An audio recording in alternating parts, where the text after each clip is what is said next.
MPG News, berita digital tajam dalam berita masa kini. Oke, sahabat MPGI, kita saat ini tim MPGI berada di tempat wisata Sayang Helang yang berada di Garut Selatan atau di Pamengpeuk ya Pak ya. Nah, saat ini kita akan wawancara dengan Kepala UPTD. Assalamualaikum warahmatullahi wabarakatuh.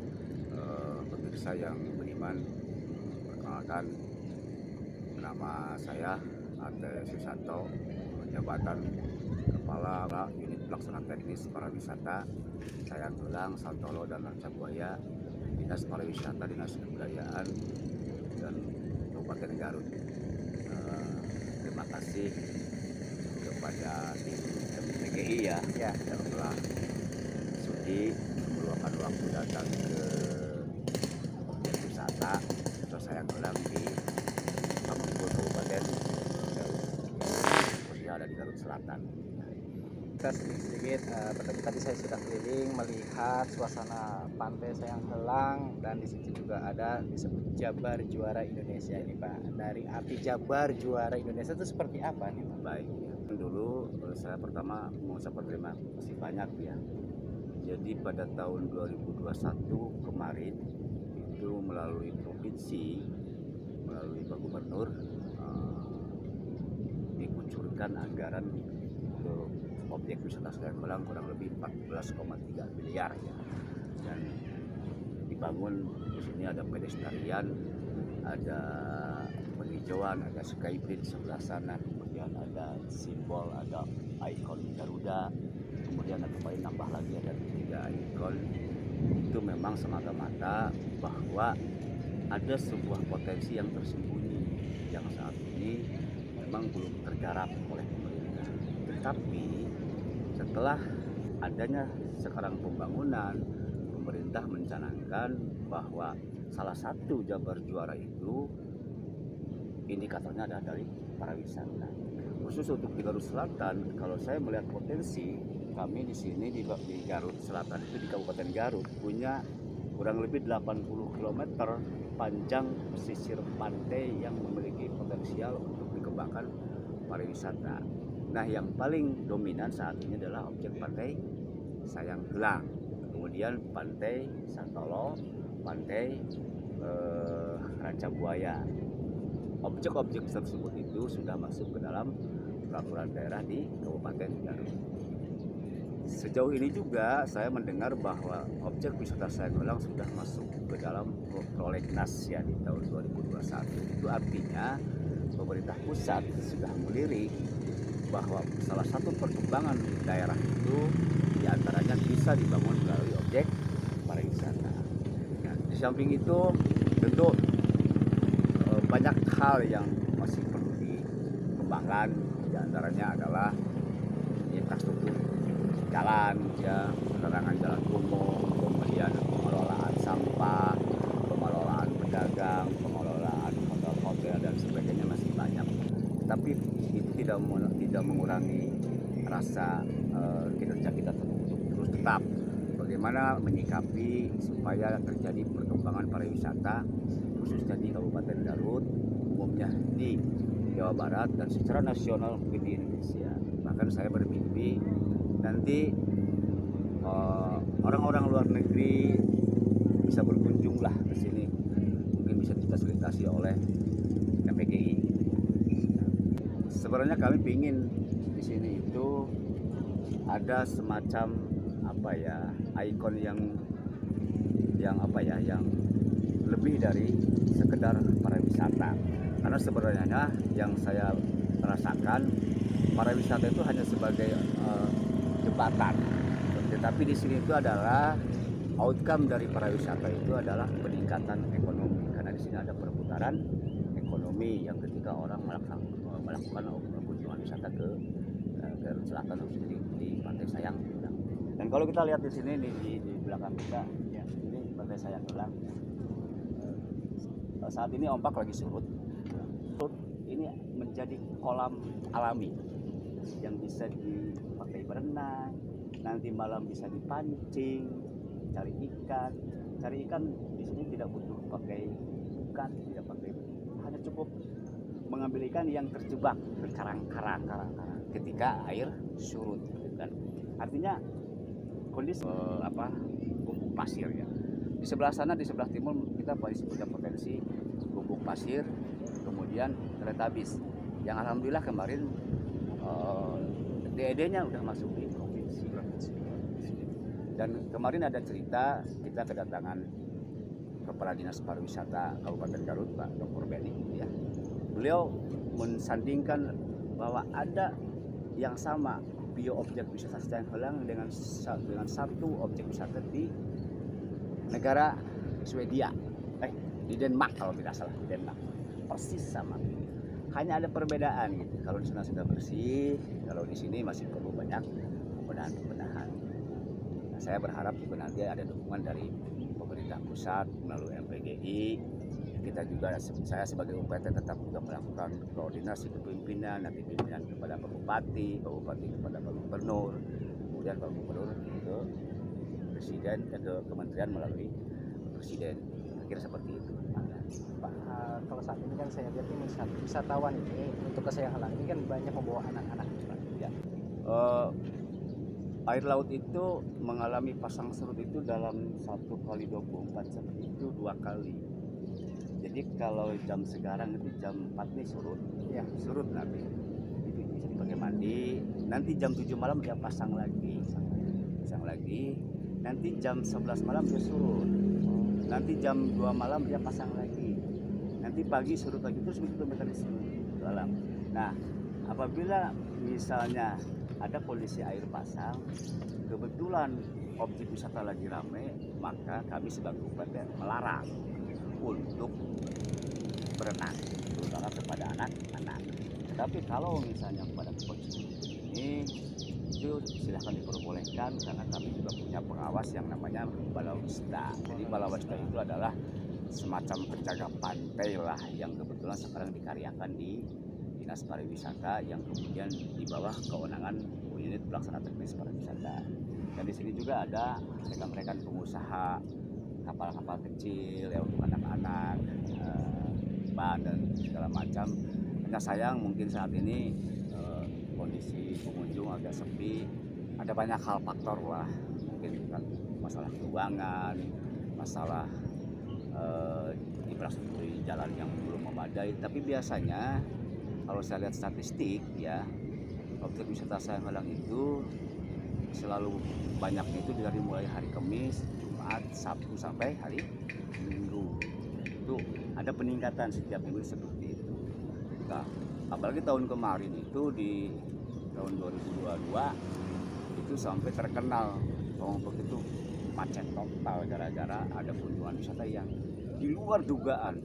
Orang bisa sampai 10.000, 20.000 masuk di Lombok. Nah, Pak, untuk biar masyarakat tahu nih, untuk tiket masuk ke Sayang Heulang itu berapa sih, Pak? Oke, baik. Tiket untuk masuk objek wisata Sayang Heulang yang diperlukan oleh pemerintah daerah Kabupaten Garut itu hanya Rp10.000.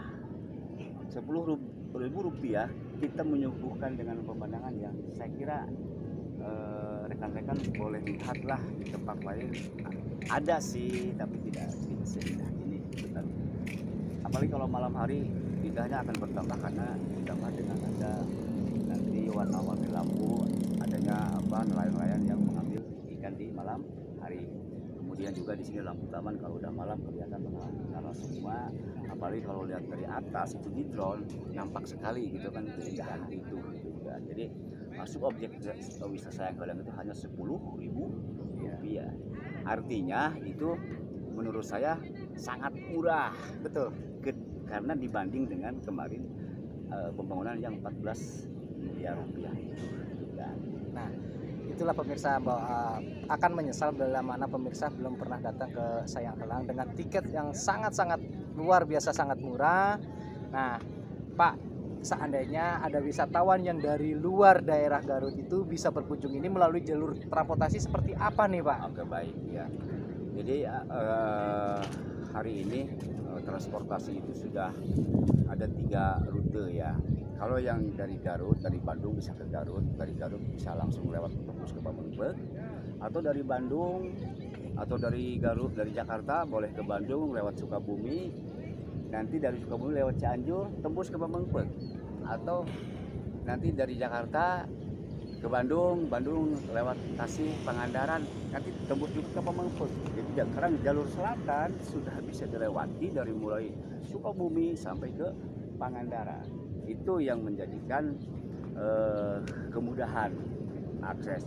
Dan sebenarnya mah bukan jauhnya, tapi menikmati perjalanan wisata di objek wisata Pantai Selatan itu tidak hanya sekedar melihat objeknya, tetapi di perjalanannya sangat mengasihkan, apalagi kita menggunakan touring motor, banyak orang gitu ya, itu kelihatan sekali itu nampak aslinya.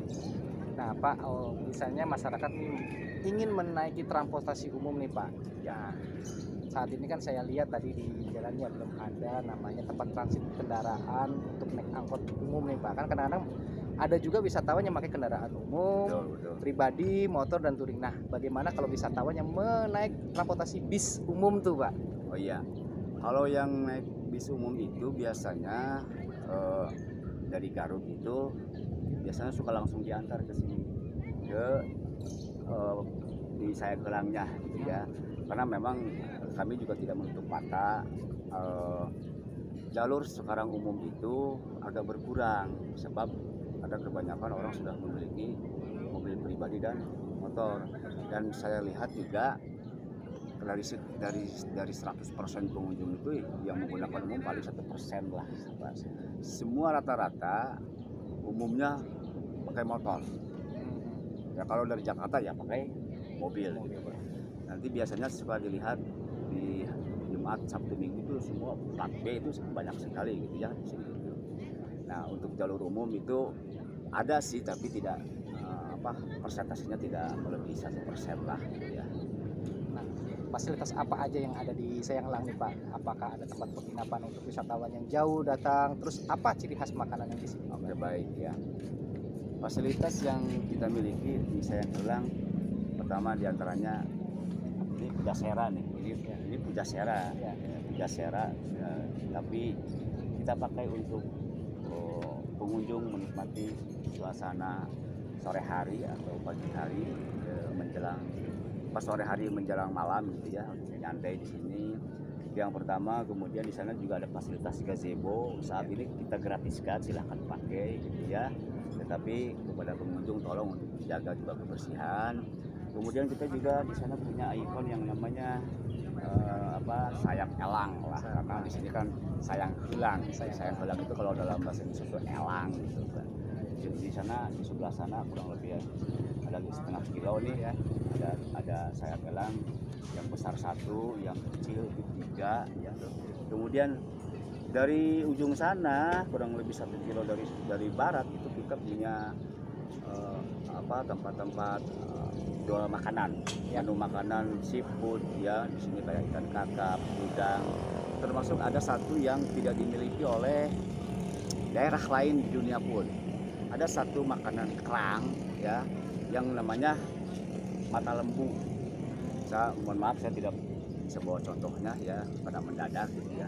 Jadi, mata lembu itu hanya dimiliki oleh Pantai Sayang Elang. Saya juga tidak ngerti kenapa di tempat lain tidak ada gitu ya. Ya. Terus di sebelah sana kita punya Skybridge ya. Ya, Skybridge. Skybridge itu semacam pedestrian yang mengelilingi karang. Ya. Dari sana pengunjung bisa melihat view ke lautan lebih bebas, betul ya.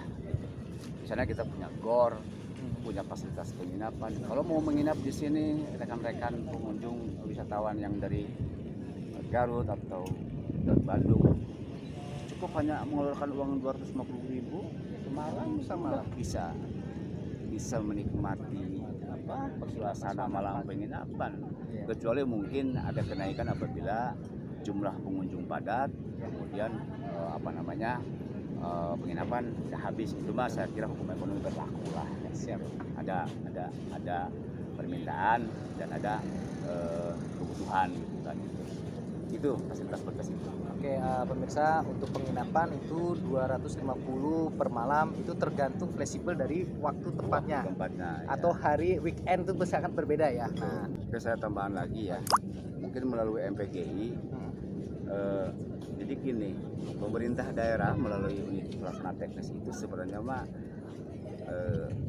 tidak bisa berbuat banyak apabila juga masyarakat tidak tetap masyarakatlah yang harus beraktif berpartisipasi penuh terhadap objek wisata. Apa itu yang saya maksud adalah tentang kesadaran wisata.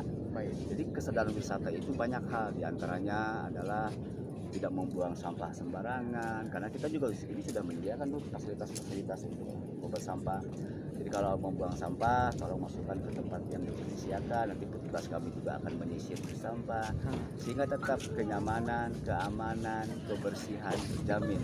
Baik. Dan apabila itu terjamin, pasti ada slogan begini, kalau Anda senang silahkan datang lagi, kalau kurang senang silakan masukkan kritik kepada kami. Saran. Kami Baik. akan berbuat lebih baik apa yang memang menjadi saran itu. Ya. Dan kepada rekan-rekan wisatawan, saya percaya objek wisata laut itu tidak pernah bosan dikunjungi. Dan saya melihat statistik orang yang sudah berkali-kali ke sini sering datang lagi, karena memang suasananya luar biasa. Kalau laut itu tidak bisa diganggu, eksotis, ada magis, Ya, betul. ketimbang objek wisata lain yang sifatnya buatan. Kan, gitu ya. Kalaupun ini ada, itu ini kan hanya sentuhan saja. Jadi kita juga punya fasilitas parkir tuh, walaupun sempit. Oh ya, kami juga sudah merencanakan melalui dinas ya, bahwa tahun depan insya Allah akan ada penataan terminal wisata. Kemudian kita juga ada pasar wisata. Pasar wisata itu berfungsi, semua pedagang nanti itu bahkan berkumpul di pasar wisata. Di sana ada yang jualan kuliner, ada yang jualan stiker, ada yang jualan kaos, ada yang jualan ikan asin ataupun oleh-oleh khas di Sayanggelang. Makanya di sana tempat berkumpulnya para UKM yang akan ikut berpartisipasi dalam meramaikan untuk menyediakan fasilitas buat pengunjung, khususnya untuk makanan. Indra melaporkan dari Sayanghelang.